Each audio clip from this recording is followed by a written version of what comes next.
Today we are starting a new sermon series called Control. Now, we could have thought of a much bigger name, a more complex name, but let's just cut to the chase, to the heart of things, that we have a control problem. Culturally, as human race, we all do it. We all have it in maybe different forms and different depths, but we all desire control. We all have multiple things that we would seek to control to maintain peace, a normalcy in our lives. But when we really think about it, it's really all out of our control. As much as we fight for control, we try to have dominance over control, it's beyond our control. I mean, think about this. I went through a few things here that are beyond our control every single day. The weather, what people think, what other people do, how other people feel, what other people say, the past, getting older, where we come from, pleasing everyone, making someone love us, our looks, like our height or our skin color. We can't control the traffic, natural disasters, the economy, pain, change, and life not being fair. So when you think about it and you break your day down, there's very little about your day that you can actually control. And so when you think about all those variables that are working in our favor, like when they're all coming together, when every light was green and every person you had a conversation with that day was peppy and was excited and everything went your way, you're like, man, today's a good day. I'm fully in control. But when one of them just is out of whack, we see that biggest shock, the frustration, the disappointment. And it's not over the reality of the situation, the identification of things around us that we're going through, but rather it's just the more being aware that I'm really not in control like I thought I was. It's a hard mindset for us to realize that the majority of the things in our day are outside of our control. Think about it. The numerous factors that make your day good or bad, little of it comes down to our control. We can't control the traffic, whether there was construction. We can't control the attitude of others. We can't control the surprise projects or walk-in things that pop up. You can't control that your lunch order was messed up. So when it comes down to it, we can't control everything. There are very few factors that we can. But in honesty, we try to control everything because we know it's safe. We know when everything is going in our way, we feel protected, we feel comforted. And so how do we live in this reality of this world that nothing's under our control? A great example of that this week as we came into the sanctuary Wednesday night for worship practice. The projectors were broke. We realized that none of them were working. They were broken down. So we had to wire in new screens this week. We had to go through and fix some problems that we received from the storm this last week, and power outages, and a few things were messed up. So we had to reprogram those. And you realize that as you're going through that day, all in preparation for something, I wasn't in control of all of this. We thought we had everything fixed. We thought everything was working. And then a storm comes in and changes all of that. And you're reminded once again, I'm really not in control of much of my day. But when we're not in control, what's our natural reaction? Is it stress? Is it panic? Is it worry? I think back to my middle school and high school and college days where you think about it when the teacher would say, all right, this week we're going to work on a group project. And still today you're like, oh no. Because what you realize is I'd rather just do it myself than trust that someone else is going to do the work, because that means I'm not in control. And right there is the underlying principle that we have when it comes to walking with faith with God. Because we have to trust that He's going to do His part. We're going to try our best to do our part, but is He going to show up when the time is right? And the thing is, though, we say these words in prayer all the time, Lord, give me wisdom, and Lord, give me discernment, to give me knowledge. But what we really should be praying is something more like this: Lord, give me the knowledge, discernment I need to handle this myself. Because that's what we're really saying, is if I had the knowledge and discernment, I would just do this myself. When in reality, our prayer should be, Lord, give me more faith when I disbelieve. That I would have faith to trust even though I'm not in control. So the big question we have is this word called why. Something that we ask a lot of times in situations when we are not in control. Maybe you're like us where you just choose not to ask why, because we know it doesn't change anything, but rather, God, what would you use this for? But we understand that why is the root of so many things, good or bad. It's one of the deepest leadership questions that we can ask, is why. It's not so much when you ask your kids, what are you doing, but why are you doing that? What's the root behind it? And we see one of my favorite leadership authors, in Simon Sinek, he writes a book and he says it starts with why. And he talks about this because as he writes for these business people, these different corporations and Apple and Walmart, he talks about why they were successful and why they were able to start out and maintain that success when you have many other companies who start out with such passion and they fizzle out. He says, what happened there? And so the book it starts with why. A completely different perspective of the word. Not because we don't understand, but rather an explanation of what we do. While you and I are not corporations, we are trying to make positive, lasting change in our life. So how do we make a positive, lasting change? Well, it's the underlying principle. It's not what we do, because that could change. But it's why we do it that drives us.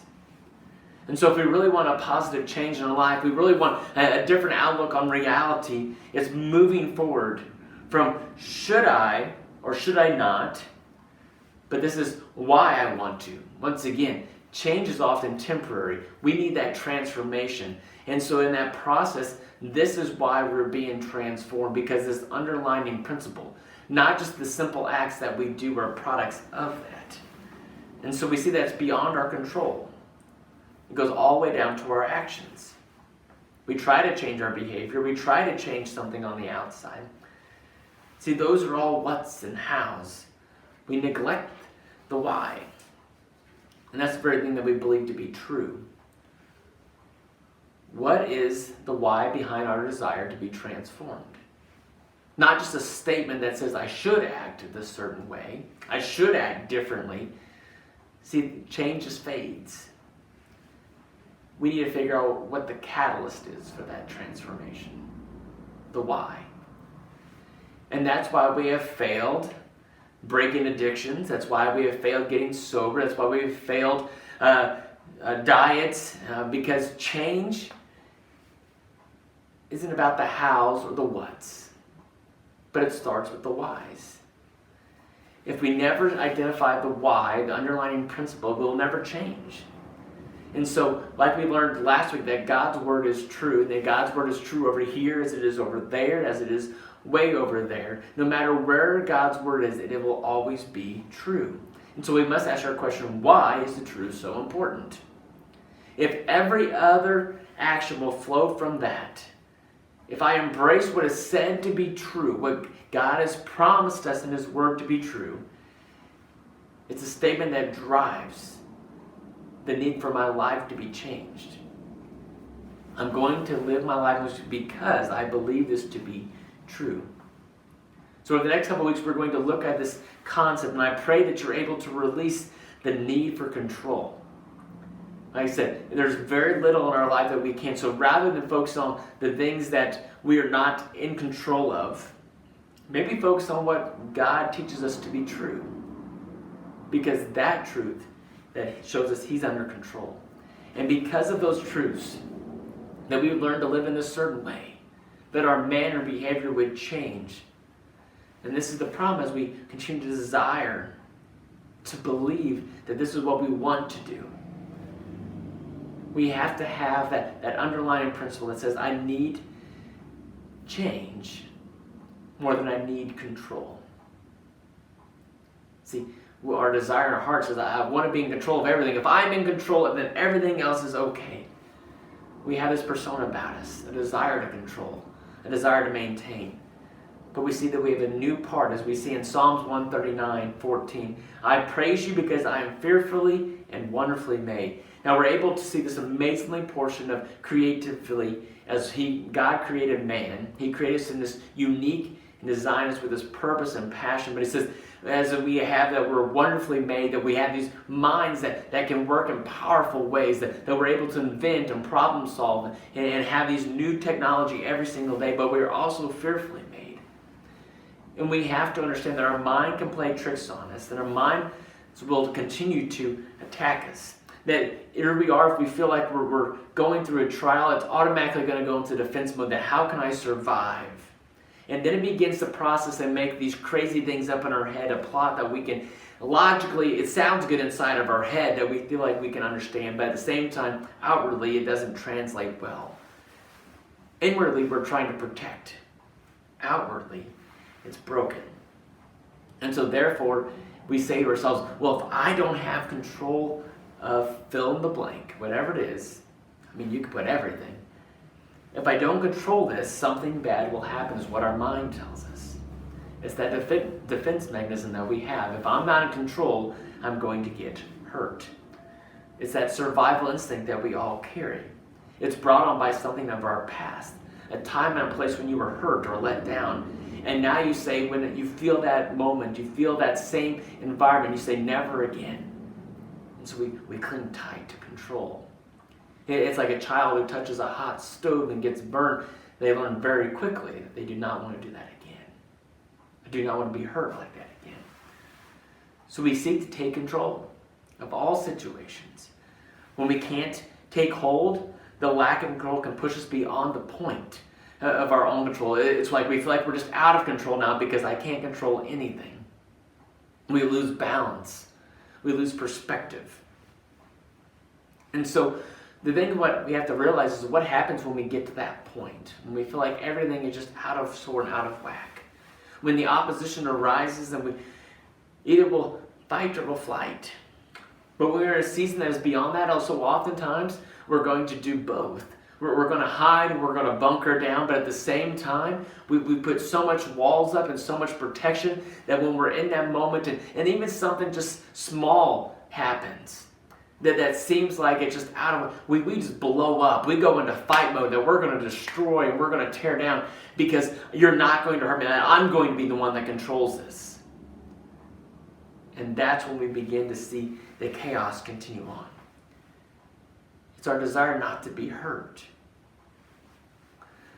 But that's our mind also telling us that we have to control everything. We can't function in the reality of that pain and darkness. And this last week I was walking through the church with my oldest son Luke, and as we were walking through the sanctuary. Now, one of the things that has happened since I've been here almost 10 years now is this understanding that I know the building pretty well. I've been here so many times with the youth playing games that when I walk through the building, and especially at night, I don't turn lights on. I know where I'm going. I just walk right through. It's just one less thing to turn back off on my way out. And so we were walking through, and we were going through the sanctuary, and Luke kind of reaches for my hand. He says, "Dad, it's dark." And I said, I know, son. And he started slowing down. I felt like I was kind of pulling in. And he's like, "Dad, how do you know where you're going?" And I said, "Son, I keep my eyes on the light." Because straight ahead of us, there was light coming through one of the windows in the door. See, that's our perspective of faith as well. So we had a great conversation about in the seasons of darkness of life that we have to keep our eyes on the light of Jesus. In the same ways when we're going through a dark season of our life, just like Luke, the first thing that he had to have perspective of was simply knowing he was not alone. And to keep his eyes on the light. And for all of us, if we go through seasons of darkness like that, when we keep our perspective inside that Jesus is there and he's walking with us, we are never alone. Levi Lusko writes as he shares about being in that desert, that space, that wilderness, that longing for a connection, but you feel so isolated and alone. He says, it's not about getting out of the desert, but he says it's getting as most out of the desert is while you're there. That in every season, in every state of life, that we can learn something. And so rather than fighting for control, is understanding who's in control and trusting that he will take care of us over there. See, Luke's response was normal. He just needed to know that he was there.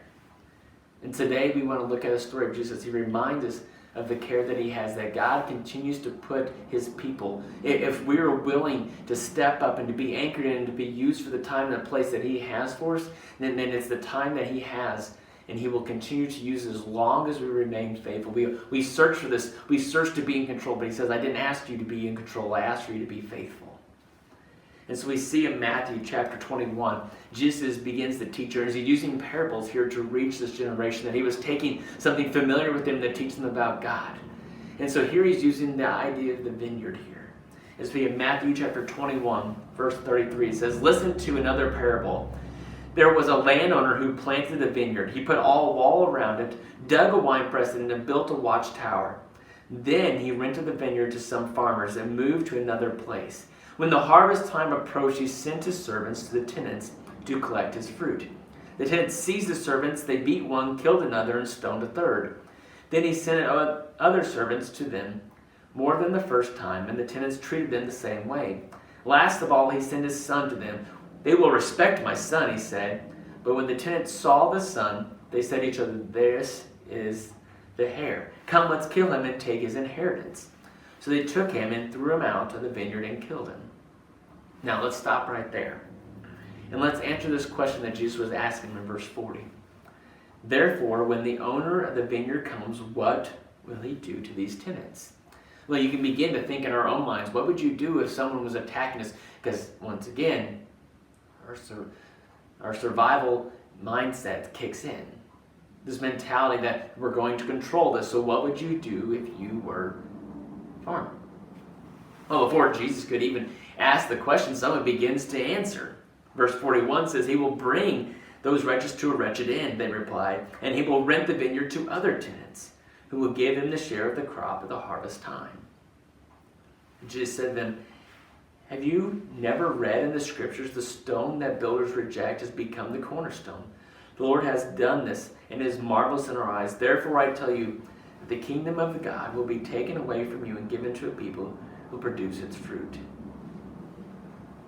In a time and a season of things in life, as we all strive to control, we all desire our own preference, we desire our own way, we want control. Simply put, in a time, in a world, in a season of this pandemic, financial crisis, we have racial tension. Through all these different things right now, everyone is fighting for control. We're fighting for our own preference. You and I, we are just tenants who are placed in charge of the vineyard. But it's not my vineyard. It's not your vineyard. This is God's vineyard. This is God's house, God's place. And so in that, it all belongs to the master. We are called to take care of it in a way the owner wants us to. We see grace beyond our control. That God, who by every right should take the vineyard, take the church, take our family, career, take it away from us, and give it to someone else who is more worthy. But what God does here, he says, I'm giving you a second chance. And so while we so much try to control the narrative, we try to control the story, our sin is still relevant. It still takes place. And by every means, we are not worthy. And yet God gives us a second chance to step up and to lead with faith. And that is the why. That all this is God's. That he is control and we are not. God has not asked us to do anything. He doesn't ask us to control anything. And the moral of the story is we can't. But rather we see being done as simple. Yet it's difficult in practice. God is simply asking you and I to show up and be faithful and obedient to him. Everything else is his job. The transfer of weight, that burden that takes place when we realize that it's not our job to fix everybody and everything, and we don't even know how. To know I can't change the past, and I can't even ensure the future. Our control sense has just went crazy. For some of you, you might be kind of like tapping now, or you might be gripping, or you changed your posture when you realize that, well, it's real, that I'm not really in control. It's not by our will, but it's by God's. But when we do have control is when we show up, being faithful and obedient. And the rest is his job. As a church, we continue to vow to continue to show you the love of Jesus. That as we are the bride of Christ, let us as a church introduce you to the groom. This is how he treated his people. This is how he loved his people. Let us present him to you. In Paul's letter to the church in Ephesus, Paul wrote about a calling for men to love their wives as Christ loves the church. Jesus washes us in his word, so we can stand before God someday pure and spotless, that we will present to you a Jesus whose word is true, that God is in control, and this is his church. And so in that, how do we go from control freak to a person of peace? If God is really in control and I'm not, that means I don't have to run the universe anymore. I can have peace. The greatest advice I've ever received was a few years into youth ministry here at Flora. Started hitting that control wall where I loved the kids so passionately, where I wanted to see them succeed so well that I wanted to be part of every decision and every life choice they made. I wanted to be there. And then I realized that I can't be there in every situation. I can't make every choice and be everywhere. That tension was building up, that control that I wanted to have. And someone told me, they can't expect you to be Superman. But what you can be is faithful and obedient. To show up every day and let God do the rest. This is not our out, but rather his truth. No matter what is happening, we're able to find peace. And to say that it is well within my soul. So my question is, what has God given you to take care of or to have control over? Your life, your relationships. Where do you need to show up and be faithful? Because you can't control them. You can't make every choice or every action. But can you show up and be faithful? A few weeks ago, we were around my parents and the boys were out in the garden with my mom. And they were tending to the garden. They were out pulling weeds and trimming off dead parts of plants and then picking the harvest. But then they were talking about these beans that my mom has planted 4 times now, with very little result. See, the production of fruit was outside of her control. But what she continued to do was continue to tend to the soil, continue to water and to weed and to care for it. She couldn't bring change. She couldn't make them produce. But all she could do was show up and be faithful. In the same way that you and I, that we have things around us that we need to attend to. We may not be able to control the entire circumstance and the whole story, but we can be faithful and obedient and show up and let God take care of the rest. We can't fix our control. But as parents, as a spouse, as co-workers, we can't control, but we can show up and be faithful.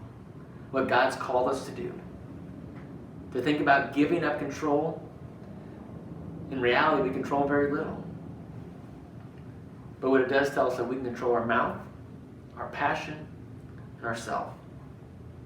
And that requires the fruit of the Spirit and God's help. So what drives your control mechanism? And where are you able to find peace and understanding that God's in control? As the old song tells, it is well within my soul. That rather than seeking out to control, we dive into God's truths. And we believe them to be so true. And because of that, that's our why. And that why drives the transformation. It drives our life. It drives our peace that we understand. That we serve a big God. And while we cannot, He can. Yes, I will lift you high.